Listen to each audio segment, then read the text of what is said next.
Assalamualaikum warahmatullahi wabarakatuh. Bismillahirrahmanirrahim. Alhamdulillahi rabbil alamin. Wassalatu wassalamu ala asyrafil anbiya'i wal mursalin Sayyidina wa maulana Muhammadin wa ala alihi wa ashabihi wa ummatihi ila yaumiddin. Qalu subhanaka la ilma lana illa ma 'allamtana innaka antal alimul hakim. Wa qala rabbi shrah li sadri wa yassir li amri wahlul 'uqdatam min lisani yafqahu qawli. Wa ba'du, hadaratul muhtaramin, para jamaah yang dimuliakan Allah Subhanahu wa taala. Kita bersyukur kehadirat Allah Subhanahu wa taala atas segala karunia, taufik, hidayah, inayah dan berbagai anugerah yang diberikan kepada kita. Hari ini kita alhamdulillah sehat walafiat, dan mudah-mudahan Allah senantiasa memberikan perlindungan, keselamatan, kesehatan, kesuksesan kepada kita semua. Salawat dan salam kita haturkan kepada Nabi kita Nabi Muhammad SAW serta keluarganya, sahabatnya dan semua pengikutnya. Mudah-mudahan kita semua mendapatkan syafaat di yaumil qiyamah. Ma'asyiral muslimin rahimakumullah. Mengawali rangkaian kajian kita, sebagaimana biasa kita baca suratul Fatihah.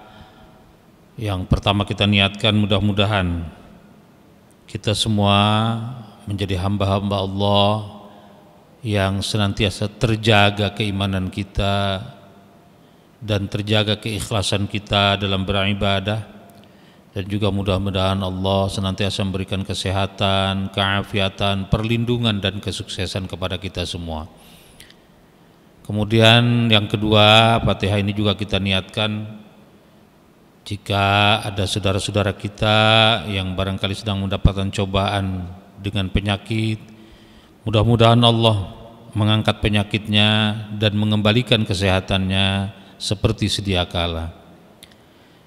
Dan ketiga, jika ada saudara-saudara kita mungkin yang sedang bertugas di lapangan, mudah-mudahan Allah senantiasa memberikan perlindungan, menjaganya dan juga memberikan kemudahan serta kesuksesan di dalam tugas-tugasnya.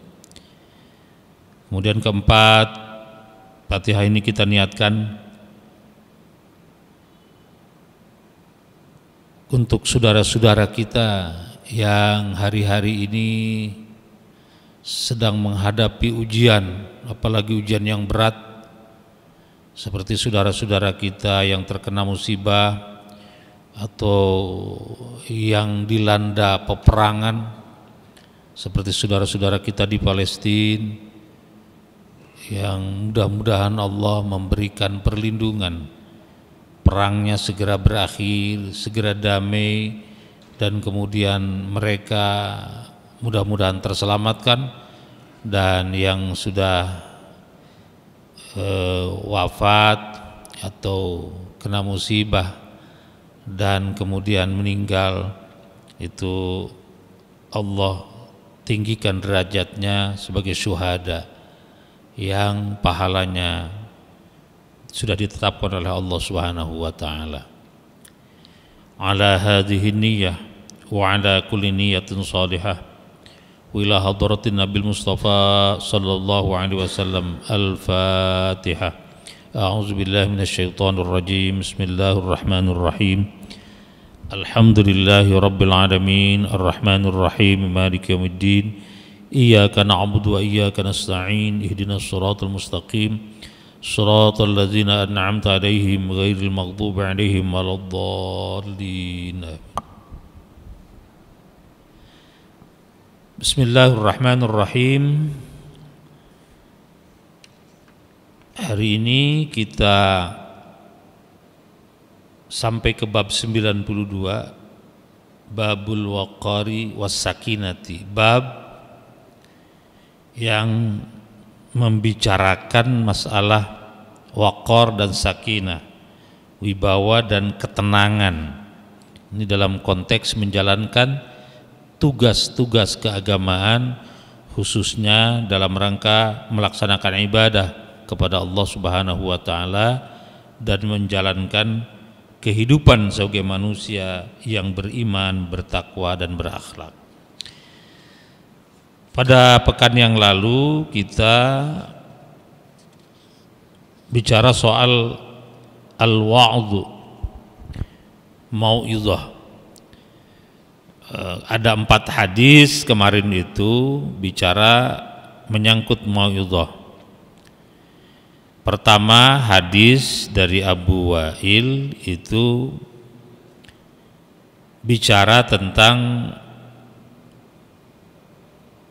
mengaji atau ta'lim yang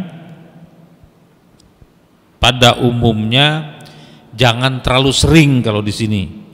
Jadi karena ta'lim kepada orang umum barangkali jangan terlalu sering, beda dengan yang jelas memang sejak awal harus dididik untuk generasi masa depan. Nah itu bahkan mungkin harus padat, tidak ada kegiatan lain selain belajar.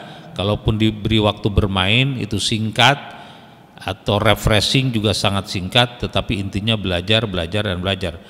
Tapi dalam konteks umum, mau'izah hasanah, pengajian-pengajian umum itu di hadis kemarin itu jangan terlalu sering, tiap minggu saja katanya. Ada yang protes atau minta tiap hari, tapi Ibnu Mas'ud mengatakan yang diajarkan Rasulullah SAW tidak tiap hari, tapi cukup tiap minggu saja supaya orang tidak bosan gitu. Kemudian di hadis yang kedua tentang mau'izah hasanah itu disebutkan panjangnya khutbah tidak sepanjang sholatnya, dan kalau itu bisa dilakukan itu menandakan kedalaman ilmu orang yang jadi khatib, yang jadi imam itu gitu. Jadi bicaranya hemat saja, pendek saja, tetapi pas, mengena, efektif, efisien dan maknanya jelas gitu. Kemudian sholatnya karena itu ibadah maka harusnya lebih panjang gitu. Kenapa? Karena itu sholat ibadah, sementara terkait dengan mau'izah hasanah itu zikir saja begitu. Kemarin logikanya seperti itu, dan itu dipraktekkan dalam khutbah Jumat dan sholat Jumat. Kemudian hadis yang ketiga itu dari Abu Yaqzan, itu seorang mu'allaf. Jadi ketika sholat ada orang bersin, kan dalam hadis Nabi iza atasa fahamidallahu fasammithu. Jadi kalau ada orang bersin lalu dia mengucapkan alhamdulillah, dan yang di sekitarnya atau kita yang mendengarnya memberikan doa ya, dengan yarhamukumullah. Tapi bagaimana dalam keadaan sholat? Nah, Abu Yaqzan itu ya karena baru dengar ya langsung juga menyebutkan yarhamukallah. Nah, orang memelototi dia semua itu. Lalu orang menepuk pahanya dengan tangannya. Di situ teksnya begitu. Di hadis lain disebutkan kalau laki-laki nah itu pakai subhanallah, tapi jangan teriak semua subhanallah. Yang dianjurkan itu yang hanya di belakang imam, karena itu yang di belakang imam yang paling tahu tentang bacaan imam, tentang kesalahan imam, yang kalau imam berhalangan atau batal atau ada uzur mendadak, yaitu yang cadangan imam yang maju. Nah, dia yang mengucapkan subhanallah bagi laki-laki, atau menepuk bagi perempuan gitu. Menepuk kalau di dalam beberapa pendapat ulama dan juga ada hadis itu punggung tangan kiri ditepuk oleh punggung tangan kanan, tapi di hadis kemarin itu tangannya ditepukkan kepada paha begitu ya. Dan tepukan itu jangan terus-terusan. Itu bahkan kalau dikatakan oleh para ulama itu 3 kali itu bisa membatalkan sholat. Jadi tepukan itu 1 kali, tapi tepukannya juga harusnya hanya yang di belakang imam, bukan semuanya gitu ya. Kalau semuanya ya tepuk tangan rame itu. Ya, kemarin seperti itu. Kemudian hadis yang keempatnya, karena ada 4 hadis, itu bagaimana Rasulullah SAW menyampaikan mau'izah hasanah. Di satu saat terkadang beliau itu sampai menggetarkan jiwa dan juga meruntuhkan air mata, katanya begitu. Seolah-olah bahwa mau'izah hasanah itu hanya dilakukan untuk sekali itu dan yang terakhir kalinya. Kadang-kadang seperti itu, untuk hal-hal tertentu. Itu kemarin tentang mau'izah hasanah. Sekarang kita sampai kepada bab 92 tentang sakinah dan waqar. Qala Allah Ta'ala, bismillahirrahmanirrahim, wa ibadur rahmanil ladzina yamshuna 'alal ardi hauna wa idza khatabahumul jahiluna qalu salama. Al-Furqan ayat 63. Kalau lanjutannya apa itu? Walladzina yabituna li rabbihim sujada wa qiyama, al-ayah, ya. Jadi di sini ciri ibadur rahman, hamba Allah yang baik, hamba yang baik dari ar-Rahman, dari Allah yang Maha Penyayang. Nah, gitu. Wa ibadur rahman, ya, jadi hamba Allah yang baik, hamba yang baik yang dari Allah Subhanahu wa taala, itu Ar-Rahman, dari Ar-Rahman, hamba dari Ar-Rahman, ya. Siapa itu? Alladzina yamshuna fil ardi hauna, orang yang berjalan, yamshuna, masya yamshi, yamshuna, berjalan, alal ardi hauna, di muka bumi ini dengan rendah hati. Wa idza khatabahumul jahiluna qalu salama, kalau ditegur, ditanya atau diomongin oleh orang jahil, orang bodoh, orang yang tidak tahu bahwa orang itu sebetulnya tawadhu, rendah hati, tapi kelihatannya orang jelek banget, kayak orang sakit kali dan seterusnya, itu banyak penafsiran seperti itu. Qalu salama, dia menyampaikan sesuatu yang membuat kedamaian, jadi memberikan jawabannya tidak marah, apalagi marah, ya, tidak membentak, dan bahkan mungkin malah salam, maaf, terima kasih dan seterusnya, gitu ya. Qalu salama, gitu. Dan juga orang seperti itu kan alladzina yabituna li rabbihim sujada wa qiyama, orang itu membersamai malamnya. Saya menemukan istilah sekarang itu orang memakai istilah membersamai. Kalau dulu kan mungkin bahasanya menghabiskan malamnya, rasanya memang keren banget, habis satu malam gitu. Mungkin benar itu, lebih pas itu, membersamai malamnya dengan mendekatkan diri kepada Allah, sujadan wa qiyaman, sujada wa qiyama, jadi dengan sujud dan qiyamul lail. Jadi dia sholat, dia sujud, ya, sujud ruku dan seterusnya. Nah, itu yang disebut ibadur rahman itu. Nah, ini untuk menjelaskan tentang hadis, atau hadis menjelaskan tentang ayat ini. Apa itu hadisnya? Hadis yang pertama di bab ini atau yang ke-703 yang pernah kita bahas. An Aisyah radhiyallahu anha qalat, dari Aisyah radhiyallahu anha, ia berkata, ma ra'aitu Rasulullah sallallahu alaihi wasallam mustajmi'an qattu dhahikan.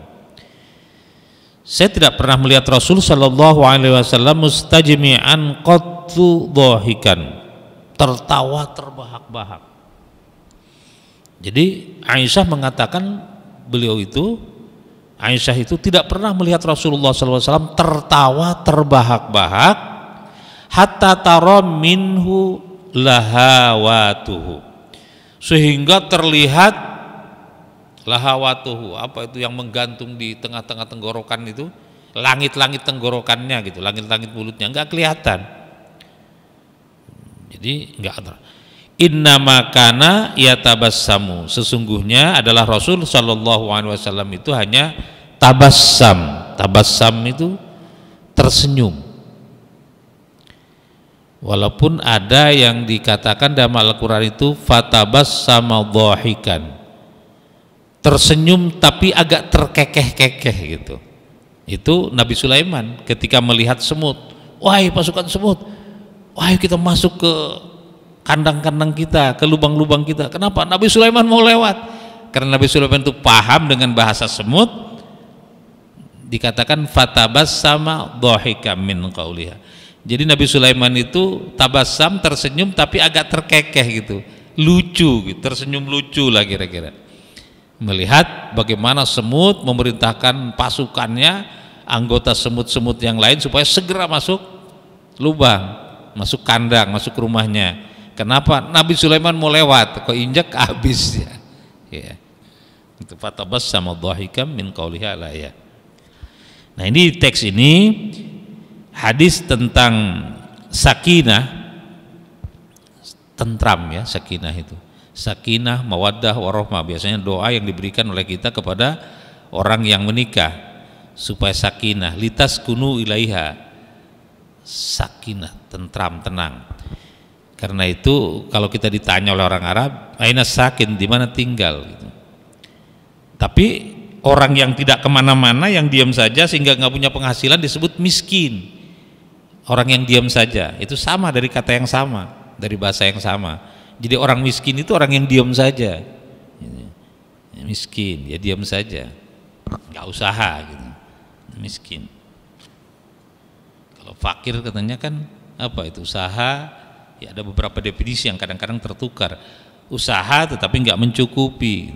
Ada yang mengatakan lain, justru yang miskin yang usaha tapi tidak mencukupi. Tapi dalam teks bahasanya, dari kata sakan itu, miskin itu adalah orang yang tidak bergerak, tidak berusaha. Nah, di sini sakinah dikatakan tenang. Tenang. Didefinisikan di beberapa teks di sini, itu kira-kira maknanya tenang lah gitu. Nah, orang yang tenang itu adalah orang yang tadi jalan dengan tenang, enggak tergopoh-gopoh, tidak juga dengan angkuh. Sebab itu dilarang, wala tamshi fil ardi maroha, jangan kita berjalan di muka bumi dengan sombong. Tamshi, tamasya ya, tamasya itu kan bahasa kita adalah jalan-jalan, tamasya. Dulu kan begitu ya. Kalau sekarang populer dengan istilah jalan-jalan itu apa? Wisata, tur. Kalau dulu tamasya, karena bahasa Al-Quran. Al-Quran juga begitu menyebutkan di dalam surah apa, Al-Mulk itu, huwallazi ja'ala lakumul arda zalula famshu fi manakibiha. Allah lah yang menjadikan bumi ini zalula, mudah, gampang. Famshu, bertamasyalah, perintah Allah itu, tamasya itu perintah Allah. Berwisatalah, bertamasyalah, fi manakibiha, ke seluruh pelosok penjurunya. Jadi kita jangan diam aja disuruh tamasya tuh Ustaz. Nah, Ustaz Agustiar tamasya enggak nih? Kalau enggak tamasya, aduh pusing katanya. Jadi ada orang, tapi kata Bu Hamka dulu, tamasya bagus, tetapi jangan terlalu dibiasakan terus-menerus. Kalau dibiasakan menjadi kebiasaan. Nah, kalau kebiasaan kalau nggak dilakukan malah jadi pusing. Katanya, wah ini bahaya lagi gitu. Saya ingat Bu Hamka dulu mengatakan begitu. Jadi tamasya itu penting. Kalau menurut Al-Quran begitu. Famsu, kita diperintahkan oleh Allah. Fi manakibiha, ke seluruh pelosok negeri ini kita datangi itu, bertamasya namanya. Ya, sekarang istilahnya berwisata, tur, keliling. Bertamasya, famsu. Nah, di sini yamsuna, orang yang berjalan di muka bumi dengan rendah hati. Ibadur Rahman itu.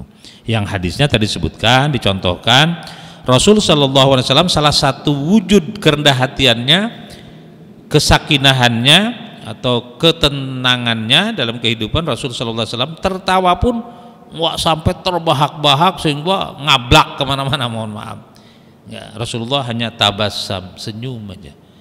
Itu Aisyah mengatakan selama beliau melihat suaminya Rasulullah sallallahu alaihi wasallam nggak pernah ya. Kalau kita kan wah, kalau tertawa, kalau nggak terbahak-bahak rasanya nggak puas. Padahal orang yang tenang, yang berwibawa, jadi al-waqar itu berwibawa, adalah orang yang tertawanya tidak terbahak-bahak gitu. Kalau ingin jaga kewibawaan, misalnya para tokoh-tokoh agama, para imam dan sebagainya, itu menjaga muruah dengan cara tertawa pun ya tidak terbahak-bahak lah gitu. Kalaupun hanya sangat lucu, istilah Al-Quran itu hanya terkekeh-kekeh saja gitu ya. Nabi terkekeh ada gitu. Nabi Sulaiman lihat semut teriak-teriak terkekeh-kekeh juga gitu ya. Ya, kita memang adab-adab dalam kehidupan itu banyak. Apalagi sekarang ini saya diminta bicara ini soal pangan gimana, rame, beras mahal gimana, ganti pangan, bukan ganti pangan, saya bilang diversifikasi pangan boleh. Bahkan Nabi menyampaikan kul mimma yalikum. Jadi makan itu walaupun di dalam meja itu yang di lingkungan Anda yang dekat aja, atau jangan nyebrang kemana-mana, itu etika di depan meja.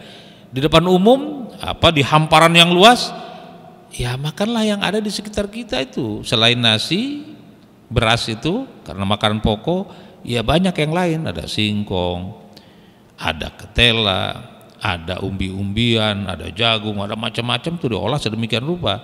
Tapi karena makan itu juga menyangkut budaya kita ini soal makan, kalau saya cerita soal makan ya agak repot. Karena apa? Karena tergantung kepada berasnya atau padinya itu sangat-sangat tinggi, sehingga negeri kita yang penduduknya begitu banyak, sudah dari Sabang sampai Merauke sekarang makan nasi semua.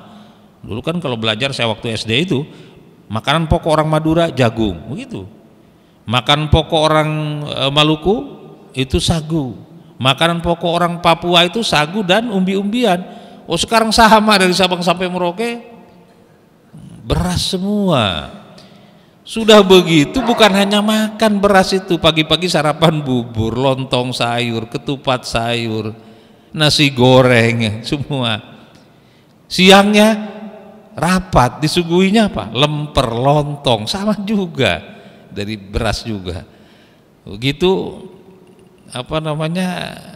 makan siang ya jelas nasi. Dikasih kerupuknya gendar juga dari nasi juga. Wah ya pantas. Kalau kemudian situasi sekarang ketika terjadi perubahan iklim, terjadi perang, distribusi, produksi terhambat, beberapa negara bahkan seperti India itu tidak melakukan ekspor beras, jadi beras mahal naik di kita. Akhirnya pemerintah mengatakan sudah makan yang lain-lainnya. Ya, memang dalam agama wakul kata Nabi fima yalikum, makanlah dari apa yang ada di sekitar Anda. Itu saya kira mungkin untuk diversifikasi teks ini benar.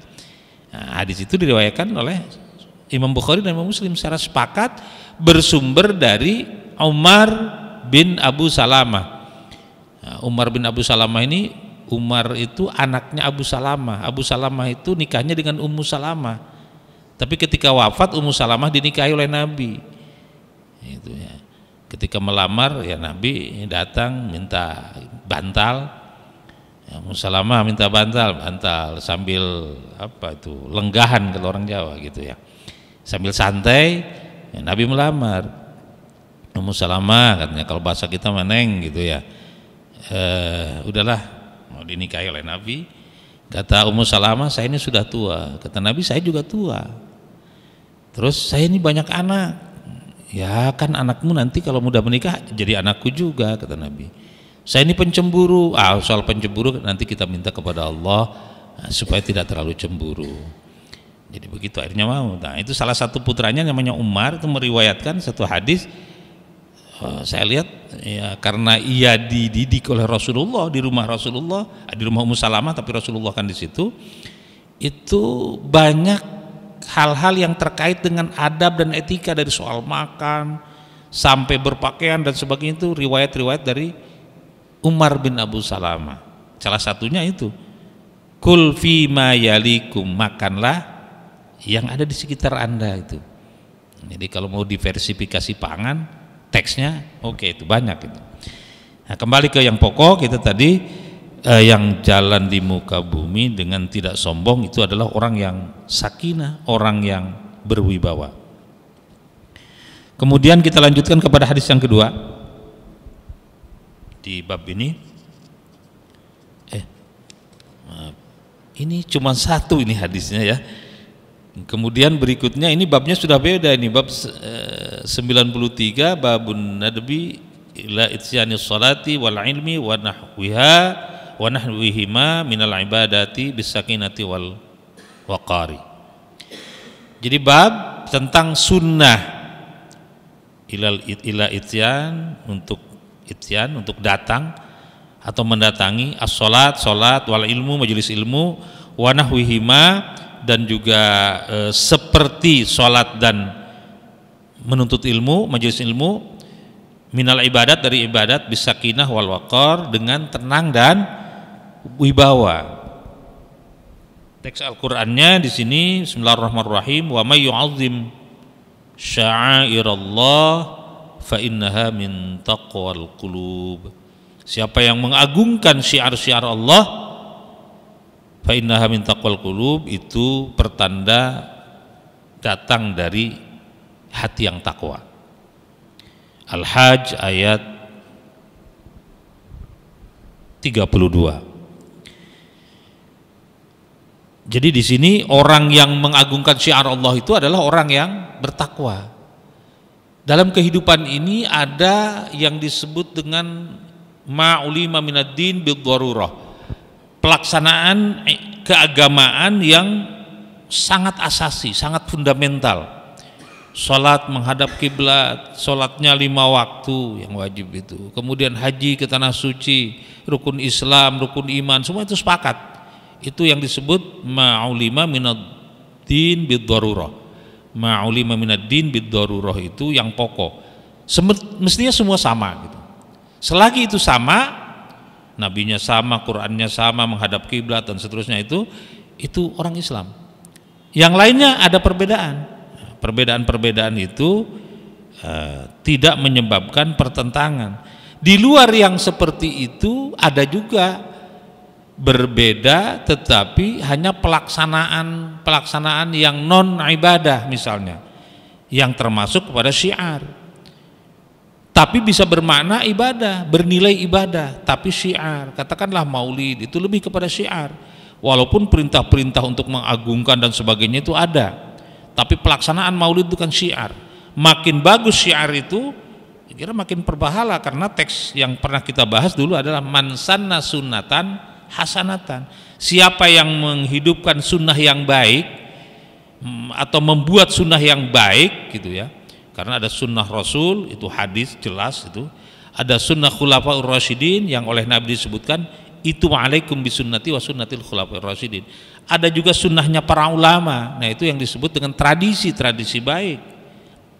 Bahkan bukan hanya ulama, tapi kebiasaan di satu tempat yang disebut dengan al-urf, adat, istiadat yang ma'ruf, yang baik gitu. Nah itu ditolerir dalam agama. Masuk istidlal, dalil-dalil yang tidak disepakati. Ada yang disepakati, yaitu yang Al-Quran, hadis, ijma dan qiyas, itu disepakati. Tapi ada yang tidak disepakati, istidlal. Masing-masing punya dalil. Imam Syafi'i punya dalil, istishab. Imam Malik punya dalil, istihsan. Ada yang punya dalil syar'un man qablana, syariat nabi-nabi yang dahulu sebelum Nabi Muhammad, yang tidak bertentangan dengan ajaran Islam dipakai. Al-urf, bahkan dikatakan al-adah muhakkamah, adat kebiasaan itu menjadi landasan hukum. Bahkan di satu tempat bisa disebutkan tarkul adah al-adawah, meninggalkan adat kebiasaan bisa menimbulkan permusuhan. Jadi kalau di sini misalnya terbiasa melamar itu dengan cara demikian, wah saya nggak usah pakai itu, wah apa itu, dalil nggak ada, apa nggak ada, wah bisa ribut itu. Di sini terkait dengan syiar itu adalah bagian dari rasa takwa. Syiar itu disebutkan bukan ajaran pokok agama, bukan juga ibadah yang mahdhah, tetapi itu bisa bernilai ibadah karena itu merupakan syiar. Banyak syiar itu. Orang mengatakan MTQ itu haram, tapi MTQ itu syiar. Dulu waktu saya ingat tahun 77 ya, tahun 77 saya masih ikut MTQ itu, di Manado itu ketua panitianya non muslim itu. Sambutannya saya ingat gubernur itu HP orang, waduh, menyediakan segala macam terhadap kita itu. Luar biasa itu, zaman itu tahun 77 itu. Nah, ini kemudian kita lihat hadisnya supaya apa yang dimaksud dengan mendatangi tempat sholat, tempat ilmu itu harus dengan sakinah dan waqar, dengan wibawa. Kita lihat di hadis yang pertama di bab ini atau ke 704. Wa an Abi Hurairah radhiyallahu anhu qala sami'tu Rasulullah sallallahu alaihi wasallam yaqul idza uqimatis shalah fala ta'tuha wa antum tas'aun wa'tuha wa antum tamshun wa 'alaikumus sakinah fama adraktum fasallu wa ma fatakum fa'atimmu, muttafaqun alaih. Dari Abu Hurairah radhiyallahu an, ia berkata, sami'tu Rasulullah sallallahu alaihi wasallam, saya mendengar Rasul sallallahu alaihi wasallam yaqul, bersabda, idza uqimatis shalah, kalau sudah qomat untuk dilaksanakan salat, fala ta'tuha wa antum tas'aun, jangan engkau mendatanginya sementara engkau lari. Tas'aun itu cepat-cepat lari gitu. Jadi nggak usah lari, walaupun udah qomat nih, nggak usah lari gitu. Wa'tuha wa antum tamshun, datangilah dan Anda cukup berjalan saja gitu. Wa alaikumus sakinah, dan atasmu harus bersikap sakinah, tenang. Fama adraktum fasallu, apa yang tertinggal dari rakaat-rakaat salat itu, fasallu, apa adrakum, apa yang Anda temukan gitu, maksudnya temukan imam itu sedang melaksanakan salat, fasallu, Anda salat ikuti imam. Fama adraktum wa ma fatakum, dan apa-apa yang Anda luput, yang tertinggal, fa'atimmu, sempurnakan. Apa artinya?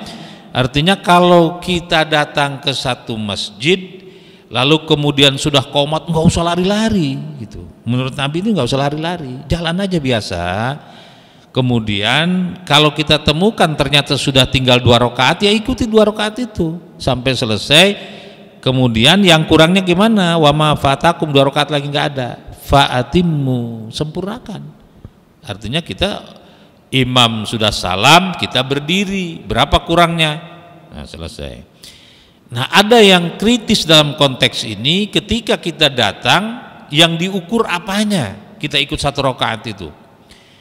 Para ulama sepakat itu karena sholat itu hakikatnya atau standarnya ruku, maka kita bisa ruku bersama imam, itu termasuk kepada 1 rakaat bersama imam itu.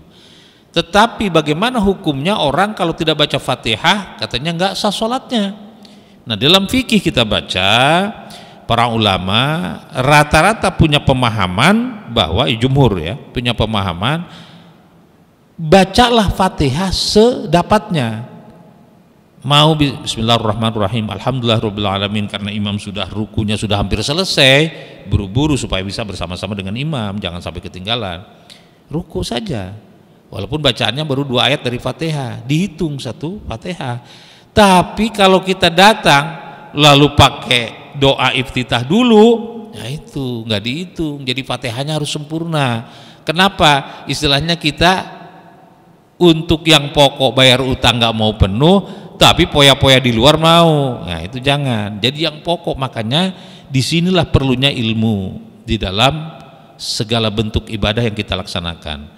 Maka disebutkan di dalam beberapa nyanyian, bahkan hadis, kalau kita beramal tanpa ilmu, mardudatun la tuqbalu, tertolak, nggak diterima. Kenapa? Nggak punya ilmunya. Jadi ilmunya sholat sebagai masbuk, begitu kita mendapati imam mau ruku, ya kita takbiratul ihram, Allahu Akbar, langsung baca Fatihah sedapatnya 2-3 ayat, ya ikut sujud, ya ikut ruku, ikut ruku gitu, nggak ada masalah, dihitung kita penuh baca Fatihah. Nanti ada beberapa hadisnya, kemarin teks hadisnya juga ada. Tapi kalau kita iftitah dulu, misalnya wajah tu wajih atau Allahu Akbar kabir, Allahumma ba'id dan seterusnya, sampai selesai Fatihahnya nggak dapat, oh ya nggak dapat itu para ulama begitu. Jadi disinilah perlunya ilmu itu kita. Yang wajib, yang pokok itu yang didahulukan. Sama berwudu juga, ketika satu saat kita banyak keluhan dan sebagainya, yang pokok itu wudu itu kan basuhannya 4, diawali niat, diakhiri tertib, runtut 6 aja kan itu. rukunnya. Tapi sunah-sunahnya banyak, dari mulai cuci tangan, kemudian menyela jari-jari, kumur-kumur, hidung, dan sudah. Mulainya dari membasuh muka tuh dengan niat. Di situ niatnya mulai membasuh muka. Ya pakai talafud ya nawaitul wudu'a. Yang tidak talafud dalam hati ya sebutkan waktu mulai membasuh, sebutkan membasuh muka, tangan, kepala, kaki. Cuman itu kan yang wajibnya, kita harus paham betul kan itu. Nah, yang lainnya yang sunnah-sunnah gimana? Ya dilaksanakan dengan baik. Bahkan kata Nabi makin bagus sampai di situasi yang dingin, kemudian wudunya betul bagus, bahkan disebut istinsyar gitu ya, mencecap, dihirup sampai masuk, kemudian dikeluarkan lagi. Wah itu kan sunnah Nabi. Wah itu banyak jaminan-jaminan dari Nabi, termasuk soal penyakit dan sebagainya di situ. Itu kan sunnah tetapi sangat penting gitu. Karena itu wudhu kita lengkap dari mulai cuci tangan sampai dengan telinga dan sebagainya sampai ke kaki sih udah wajib, udah rukun. Nah itu dalam sholat juga demikian tadi. Jadi ketika ketinggalan, di mana kita ketinggalan yang kritis tadi kalau di ujung, kalau di pertengahan kan nggak apa-apa. 2 rakaat tapi imamnya misalnya habis tahiyat awal atau tasyahud awal berdiri kita Allahu Akbar, itu aman-aman saja. Tapi begitu Ustaz Agustiarnya udah mau ruku, itu kan kritis tadi. Jadi begitu kita ketemu dengan Ustaz Agustiar yang sudah siap misalnya fasjud waqtarib misalnya, atau apalah surat Allahus Samad lam yalid walam yakul lahu kufuwan ahad. Udah mau begitu ya kita cepat-cepat takbiratul ihram, baca Fatihah walaupun 2-3 ayat, ikut ruku bareng, dihitung 1 rakaat, dapat 1 rakaat. Tapi kalau iftitah dulu, ya para ulama mengatakan nggak masuk itu hitungannya. Sama dengan kita pergi diberi rukhsah untuk jamak dan qashar. Jamak dan qasharnya 2 rakaat misalnya zuhur dan asar. Tahu sebelumnya sholat sunnah dulu. Orang Betawi bilang nggak aci itu. Ya nggak usah sholat sunnah dulu, namanya diberi keringanan, kita ambil keringanan, jangan poya-poya, ya langsung sholat itu saja.